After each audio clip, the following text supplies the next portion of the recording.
Hi, my name is Codex, and in this video, I'll be discussing some ideas for what I think Blizzard could do to buff Warrior DPS without needing to resort to a simple % damage increase.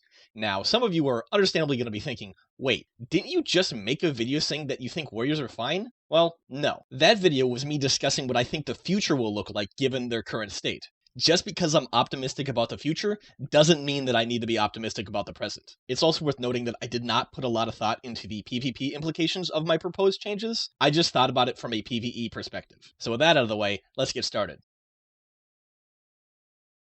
The number one change that I would like to see made to Fury is to make Rampage cost 75 raids like it did in BFA when using the Carnage talent. While a 5 raids difference may seem minor, there are a number of knock-on effects that such a change would have. Obviously, this means more rampages per fight, and having more rampages per fight means that you're going to have a higher enrage uptime. You're also going to get more Siegebreaker debuff uptime with the Deathmaker legendary, and you're also going to get shorter recklessness cooldowns if you're using anger management. I think it's worth noting that the increased enrage uptime would actually be greater than the increased number of rampages per fight. This is because it makes it safer to delay a rampage if you're already enraged in order to maximize your enrage uptime. Currently, even if you have exactly 80 rage, and you decide to delay the rampage and use Raging Blow, if you get a set of melee swings during that time period, you're going to overcap your rage. If you were instead to use a Bloodthirst, then you need to be below 84 rage to not get rage capped. So this change would increase our damage no matter what, but it would also increase the skill ceiling of the spec by allowing for more intelligent play.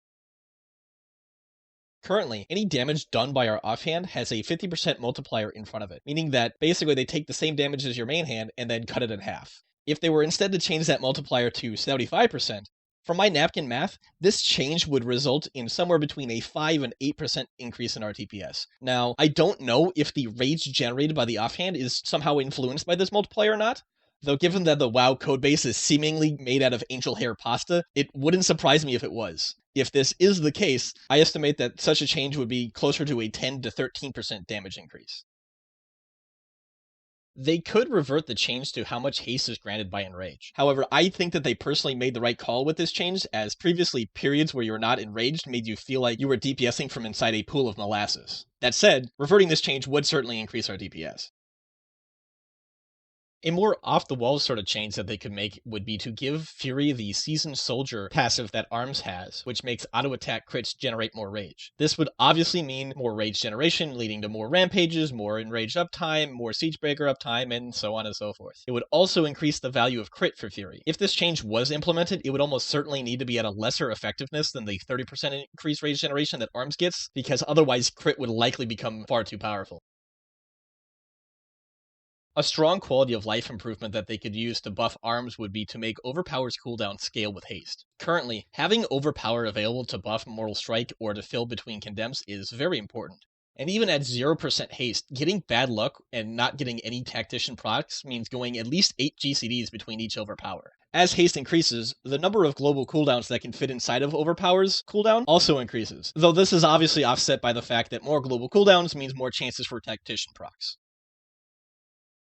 Another option that they could do is to enable Deep Wounds carryover. Currently, refreshing Deep Wounds on the target completely overrides the dot, meaning that any damage that was yet to be done by the previous dot is lost. The amount of Deep Wounds damage that we effectively lose from this also increases with haste, because we're going to Mortal Strike more frequently, meaning that we're going to be overriding the Deep Wounds debuff sooner. For my quick napkin math, this change would be roughly a 6% DPS increase, though it should also be noted that it would greatly increase the power of Ravager, because each time Ravager hits, it applies Deep Wounds.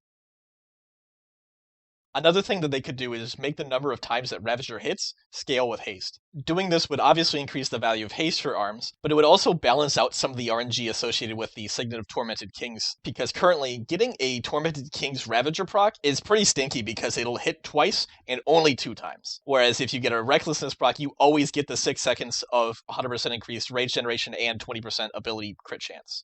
Implementing this change obviously creates a scaling problem between Bladestorm and Ravager, with the potential for Ravager to eventually be doing equal or greater damage despite having a shorter cooldown if you had enough haste. Now, I need to preface this by saying that this change is stupid, they should not do it, and it would completely destroy what Signet of Tormented Kings is meant to be, but they could. And at least I'd probably find it interesting for about a week and a half or so maybe. The change would be to implement logic into Signet of Tormented Kings to make it so that if it was unable to cast one of the abilities, it would pick the other. Ravager and Bladestorm require to have a weapon equipped in order to cast it, so if you unequip your weapon, you can't cast either of those abilities. Now, if you unequip your weapon, and then cast Avatar with Signet equipped, if Signet rolls to give you a bonus Ravager or Bladestorm, nothing happens, and it basically eats the proc, because obviously it can't cast either of them because you don't have a melee weapon equipped. So if logic were to be implemented that made it so that if you were unable to cast one of the procs, then it would pick the other, you would be able to force a Recklessness proc whenever you wanted, which is pretty much always, because in the vast majority of circumstances where you'd be using Avatar, it's better to have a Recklessness proc than a Ravager proc, except for maybe AoE. Fury would also be able to exploit this logic to force Recklessness to always give Avatar, and they'd only have to unequip their main hand. However, given the situations that Fury uses Signet, I'm not really sure that doing this would have any meaningful benefit.